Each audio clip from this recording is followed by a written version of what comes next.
Bonsoir. Récession, récession, récession. 1991, ça a été cela. Faillite, fermeture, mise à pied, fusion. Les manchettes alarmantes se sont succédées toute l'année. Aucun secteur, aucune région ne semble d'ailleurs y échapper. Des chiffres? Un seul. 32 000 faillites de janvier à mai au Canada cette année. C'est 63 % de plus que pour la même période l'année dernière. Même les fleurons de l'entrepreneurship québécois n'ont pas été épargnés. Les Lavalin, Malenfant, Pascal, hier Cascade à Port-Cartier. Les médias ont abondamment analysé, bien sûr, les tenants et aboutissants des crises vécues par certaines entreprises, mais ils ont été impuissants à nous transmettre la réalité de tous ces gens d'affaires qui sont soudainement forcés de se départir de leur entreprise, de celle qu'ils avaient mis des années parfois à construire. Nous avons voulu cerner pour vous cette réalité et une de nos équipes s'est accrochée littéralement au talon d'un homme d'affaires de Beauce pendant 6 mois, Gaëtan Vachon, qui luttait pour sauver l'entreprise familiale qui faisait, il n'y a pas si longtemps, 2 millions de profits par année. C'est une histoire pleine de rebondissements qui en dit long d'ailleurs sur les règles du jeu en affaires. Un monde où les banquiers et les entrepreneurs ne font pas toujours bon ménage.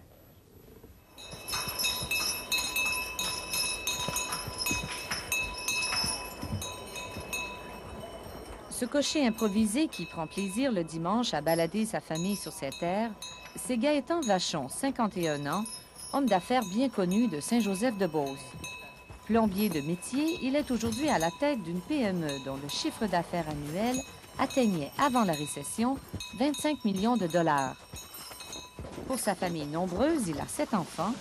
Gaëtan Vachon a fait aménager ce domaine enchanteur, peuplé d'animaux sauvages, mais aussi de bestiaux pour le moins inusités ici, au beau milieu de la Beauce. Ah, moi, j'aime ça avoir des choses rares. Ah oui? Pour ça, là. Moi, j'aime bien des animaux sauvages. Mais arrête, là. Arrête, c'est pas fin. On va aller voir les autres là-bas, là. En caravane, allons à la cabane. Oh, eh oh, on n'est jamais de trop pour goûter au sirop. L'entrepreneur et ses enfants se prêtent de bonne grâce au tournage de ces scènes champêtres. Scènes qu'ils cherchent à rendre idylliques, comme pour soustraire à la caméra l'angoisse qui les tenaille tous pourtant depuis des mois. La sève monte dans les branches. Depuis la mi-janvier, en effet, Gaëtan Vachon est menacé de perdre son entreprise. Ça vous ferait quoi de perdre ce train de vie, là, d'une certaine façon? Je n'ai jamais envisagé ce point-là. J'envisage plus les côtés positifs, qu'on va passer à travers tout ça, puis qu'on va sortir vainqueur et les vainqueurs aussi vont revenir. Cet après-midi du mois de mars, cependant, rien, si ce n'est un optimisme à toute épreuve, ne permettait à Gaëtan Vachon de croire que les vaches grasses allaient revenir et qu'il pourrait sauver sa compagnie. La compagnie Beauvac, une entreprise de fabrication et de distribution de tuyaux en matière plastique, qu'il fondait il y a 20 ans avec son frère, aujourd'hui décédé. Ce dimanche-là, la cour de l'usine était à moitié vide. La production fonctionnait au ralenti. Un gardien embauché par un syndic faisait le guet. Gaëtan Vachon n'était déjà plus tout à fait maître chez lui. C'est parce qu'il y a des troubles, là, puis c'est la banque qui nous... C'est la banque qui nous a envoyé ici. Pour surveiller les sorties de matériel. Depuis près d'1 an, Beauvac manque dramatiquement de liquidités. À la fin des années 80, Gaëtan Vachon, enthousiasmé par la croissance économique, avait décidé de diversifier ses investissements. Il fit construire en plein cœur de Saint-Joseph-de-Beauce une modeste agglomération d'à peine 4000 habitants, un immeuble à bureaux de haute gamme et des condominiums de luxe. Il entreprit aussi la restauration de ce manoir ancestral qu'il convertit alors en restaurant gastronomique. Bref, 3 éléphants blancs, dans lesquels il engloutit près de 7 millions de dollars et qu'il dut finalement revendre à la moitié de leur prix coûtant. Une guerre de prix dans l'industrie du tuyau et la récession économique ont achevé depuis de déstabiliser les finances de l'entreprise. Moi, je suis bon pour faire du tuyau et j'aurais dû rester dans le tuyau. Et on sait qu'avec la leçon que j'ai eue dans la rue Tachereau, que je vais rester dans le tuyau. Puis on va faire encore du tuyau. Vous dites on va faire encore du tuyau, mais vous êtes très mal pris, vous êtes pris à la gorge aujourd'hui. Je suis peut-être pris à la gorge aujourd'hui, mais ça ne veut pas dire que demain, je vais être encore pris là. J'ai souvent dit l'histoire, j'ai dit, je comparais ça à la grenouille et le bœuf. Quand la grenouille voulait devenir aussi grosse que le bœuf, bien, je crois qu'il faut être... c'est une leçon de prudence. Il ne faut pas aller au-delà. Je pense qu'il faut investir, mais tranquillement, parce que les périodes sont difficiles. Malgré ses déboires, Gaétan Vachon obtient en avril 90 un refinancement de près de 10 millions de dollars, entre autres de la Banque Laurentienne et du groupe Placement Banque Royale. Mais à peine 3 mois plus tard, ses deux nouveaux créanciers commencent à lui reprocher ses dépenses excessives et le somment d'adopter une série de mesures susceptibles de redresser les finances de son entreprise. Mais en vain. En janvier 91, la Banque Laurentienne ne fait plus confiance à l'homme d'affaires et l'informe qu'elle a l'intention de rappeler son prêt, de fermer le robinet, comme on dit. Dans le dossier, il faut voir que depuis 3 ou 4 mois, 3 mois, disons, au moins, la Banque demandait à M. Vachon de recapitaliser son entreprise. Et comme dans toute discussion de cette nature-là, il faut à un moment donné mettre une certaine limite de temps. On peut dire, bien, écoutez, ça fait un bout de temps qu'on en parle. Quand est-ce que vous allez arriver avec des choses concrètes? Convaincu de la mauvaise foi de ses banquiers, Gaétan Vachon se tourne alors vers les tribunaux, qui, en vertu de la loi C-36 sur les transactions et les arrangements entre les compagnies et leurs financiers, lui accordent un délai de 60 jours, soit jusqu'au 3 avril, pour rembourser ses créanciers. Méfiante, la banque contre-attaque et installe en permanence son mandataire dans les bureaux de Beauvac à Saint-Joseph-de-Beauce. L'enquêteur, un gestionnaire de la firme Pricewaterhouse, n'est évidemment pas le bienvenu, mais il a l'habitude de ces situations délicates. Moi, je me sens très à l'aise de toute façon dans n'importe quel dossier. Non, je ne parle pas de vous personnellement, mais comme représentant de la banque, j'ai l'impression que M. Vachon a hâte de... Hâte qu'on sorte d'ici? Peut-être. Ah, comment je vis ça? Oh, ma chère madame, c'est pas facile, mais il faut l'accepter. C'est pas facile comment? Qu'est-ce que ça vous faisait le matin de voir ces gens-là? Ben, on est toujours prêt à exploser. Puis moi, ben, j'explose, puis c'est pas long. Mon caractère est assez agressif. Puis dans les premières journées, je trouvais ça difficile. C'est tout à fait légal. On fait en sorte que M. Vachon ne puisse pas profiter de ce délai-là qui est censé être pris pour arriver avec un arrangement concret pour faire toutes sortes d'autres choses. Alors, c'est une mesure préventive, tout simplement. C'est pas contesté, mais ça énerve beaucoup M. Vachon, qui n'aime pas beaucoup qu'on joue dans ses affaires. Bien, c'est comme n'importe qui. Je pense bien qu'on aime bien mener ses affaires soi-même, mais quand on vit avec l'argent des autres, bien, il faut évidemment faire certains compromis. Bonjour, ça va bien aujourd'hui? Oui. Est-ce que vous descendez à Québec faire les dépôts? C'est ça. Un coordonnateur indépendant, le syndic Normand Bourque, contrôle de son côté dorénavant toutes les sorties de fonds de la compagnie. Selon lui, Gaétan Vachon aurait pu se sortir de ce mauvais pas. M. Vachon pourrait facilement avoir un partenaire et se sortir de ça probablement sans C-36.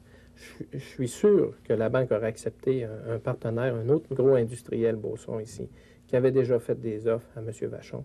Et la banque, juste sur la signature d'une entente avec cet industriel-là, la banque aurait arrêté toutes les procédures.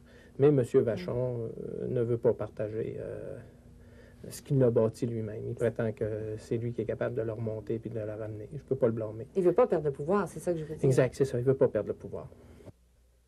Ça fait 20 ans qu'on est ici, ça fait 20 ans qu'on monte une compagnie, on s'est ouvert un marché et on a notre façon de procéder à nous autres. Pour quelques semaines, le banquier, je ne te dis pas qu'il a vu rouge, mais il était borné et il voulait rien savoir parce que c'est un pee-wee dans les affaires, puis qui nous a donné un coup comme ça. C'est pas humain, puis c'est pas normal. Et on sait que dans 2 semaines et plus tard, tout est réglé et que tout est fini, puis on va ressortir vainqueur de ça. L'entêtement de Gaétan Vachon repose en fait sur la présence en arrière-scène d'un investisseur mystère, supposément prêt à injecter quelques 10 millions de dollars dans Beauvac. Or, aucun de ses directeurs, pas même ses 3 fils, Stéphane, Éric ni Bastien, n'ont encore rencontré ce sauveteur miracle. À la mi-mars, Éric, responsable de la production, ne partageait plus vraiment l'optimisme de son père quant à l'imminence de cet investissement. Toujours reporté de 15 jours en 15 jours, même encore, v'là une semaine, ça va être de telle date à telle date, entre lundi et vendredi prochain. Bon, on est rendu au vendredi, on a eu une autre lettre, là, ça devrait être la semaine prochaine. Moi, en tout cas, Je suis genre là, moi, tant que j'aurais pas touché, que j'aurais pas vu, puis qu'ils ne diront pas « OK, tout est relâché », je lâcherai pas la pression. En fin de compte, je ne pourrais pas lâcher. Vous êtes certain d'avoir votre investisseur, là? Je suis certain, madame. Vous l'attendez aujourd'hui? J'ai les verbales et devrais avoir la confirmation aujourd'hui ou demain, mais c'est certain. Quel genre d'investisseur? Est-ce qu'il prend des parts dans l'entreprise? Est-ce qu'il devient actionnaire de l'entreprise? Autrement dit, vous perdez un peu le contrôle. Je ne perds pas le contrôle, madame. Je garde le contrôle. C'est des actions privilégiées. Ce n'est pas des actions votantes. Yes, miss. My name is Stephen from Bovac. I just got your letter yesterday. Placé dans une situation intenable, Stéphane, chargé des relations avec la clientèle, paraissait quant à lui épuisé. Depuis des semaines, il tentait tant bien que mal de faire patienter les fournisseurs et les clients, devenus de plus en plus nerveux. Est-ce que vous trouvez ça humiliant? Bien sûr, c'était humiliant. L'entreprise Bovac, nous, souvent, on dit c'est le 8e membre de notre famille. Parce que Bovac, bon, on avait 12-13 ans, on travaillait chez Bovac, on a travaillé en arrière, à passer le balai, à travailler avec les extrudeurs. Bon, on a vraiment fait toutes les étapes. On est vraiment... Bovac, c'est les Vachons. C'est les Vachons de Saint-Joseph. Mais mes fils, ils sont très nerveux. Ils sont très nerveux. Ils sont très nerveux. Ils sont jeunes aussi, ils sont nerveux. Moi aussi, je suis très nerveux. Oui, votre santé, est-ce que votre santé s'en ressent? Ça doit être très dur de passer au travail. Oui, bien, ça nous aide parce qu'il y a des petites pilules qu'on veut prendre le soir. Ça l'aide beaucoup. À ce point-là, pour le cœur? Oui, oui. Yolande Vachon vivait elle aussi des heures d'angoisse, d'autant plus qu'elle a contribué il y a 20 ans à mettre sur pied cette entreprise qui menaçait d'échapper à la famille. Même si je ne suis pas là, mon cœur est là. Mon esprit est là. Oui? Absolument. Et aujourd'hui, vous attendez peut-être de bonnes nouvelles? Oui. Même si j'ai les larmes aux yeux, c'est pas que je désespère, c'est tout l'impact de la tension que j'ai vécue. Des derniers mois. Absolument. Dans l'usine, les employés nous confiaient eux aussi avoir du mal à conserver le moral. À la merci des événements, ils s'attendaient à tout moment à perdre leur emploi. C'est l'incertitude qui est stressante parce que tu ne sais jamais d'une journée à l'autre si tu vas arriver et que la porte va te barrer. Ah oui? Vous craignez ça? Ah oui. Moi, je suis bien, mais je me suis dit le matin que mes clés ne feront plus dans la serrure, ben, je vais aller me retourner chez nous. Tu sais, ma job va être finie.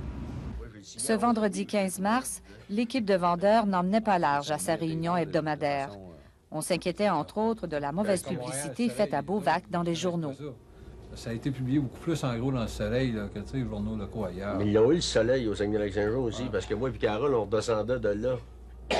On avait X-Crate de vendu, et puis on redescendait de là, puis la semaine d'ensuite, l'article a paru sur le Soleil. J'ai eu des téléphones, moi aussi. Ça, je peux te dire ça. C'est stressant de voir que les personnes qui nous faisaient confiance, ils avaient envie de plus nous le faire, puis nous retiraient des commandes. À Terre-Neuve, j'ai perdu 50 crêtes. 50 crêtes, ben, c'est de l'argent. C'est important. Je voulais les avoir, puis je les ai pas eues. Bonjour. 4 jours plus tard, coup de théâtre. L'investisseur mystère manifeste par lettre son intention ferme d'injecter des fonds dans l'entreprise. C'est du moins ce que nous affirme M. Vachon, qui refuse pourtant de nous laisser voir le contenu de la lettre. Est-ce qu'on peut filmer la lettre? J'aimerais mieux pas. Le coordonnateur auquel on transmet la bonne nouvelle demeure sceptique. Pour moi, en pleine récession comme on vit aujourd'hui, aller chercher des sommes entre 10 et 12 millions, c'est incroyable de pouvoir obtenir ça. Par contre, je ne peux pas vous dire qu'on l'a encore parce que je n'ai pas vu l'argent. Moi, comme coordonnateur, je vais le croire quand je vais voir l'argent dans le compte de banque. La lettre ne me dit pas que j'ai 10, 12 ou 13 millions. Elle me dit, oui, vous allez avoir un financement, je ne sais pas le montant, je ne sais pas quand il va rentrer. Une bonne main d'applaudissements pour Gaétan qui a travaillé. Dans l'entreprise, pourtant, c'est la fête. Bovac semble sauvé. Gaétan Vachon assure ses employés qu'il est maintenant en mesure de garder le contrôle de sa compagnie. Ce pourquoi il se bat depuis des mois. Gaétan, je veux te féliciter pour ta ténacité. T'es tenace en maudit, puis t'es un tough, un vrai maudit forêt noir. Je savais que tu passeras à travers. En tout cas, t'as du gars, mon gars, en maudit. Je te félicite, Gaétan. Le cauchemar se termine en conte de fées. Apparemment, rien ne résiste au dynamisme et à la ténacité proverbiale des entrepreneurs beaucerons. Sauf que, pour la Banque Laurentienne, les jeux ne sont pas encore faits. On entend des rumeurs, on nous dit qu'il y aurait un financement qui permettrait à M. Vachon de rembourser tous ses créanciers. Et on nous dit que ça va être proposé formellement à l'approbation des créanciers lors de l'Assemblée du 3 avril. Avant d'accepter cette proposition, nous insistons pour que M. Vachon nous dise exactement d'où va provenir le financement pour le paiement des dettes. Parce que une simple promesse de rembourser ne donne pas le moyen de le faire. 3 avril, 4 heures de l'après-midi. Le délai accordé par la Cour expire, mais l'argent n'est toujours pas dans les coffres de l'entreprise. Normand Bourque fait part aux créanciers que la banque prendra possession de Beauvac. En tant que coordonnateur au dossier, devant l'imbroglio juridique dans lequel on se trouve, il semblerait que la compagnie Beauvac aurait permis à la Banque Laurentienne de prendre possession des actifs. Et la Banque Laurentienne va donner un délai jusqu'au 26 avril, disant que dans les délais, ce qu'on dit, c'est qu'on ne vendra pas avant le 26 avril.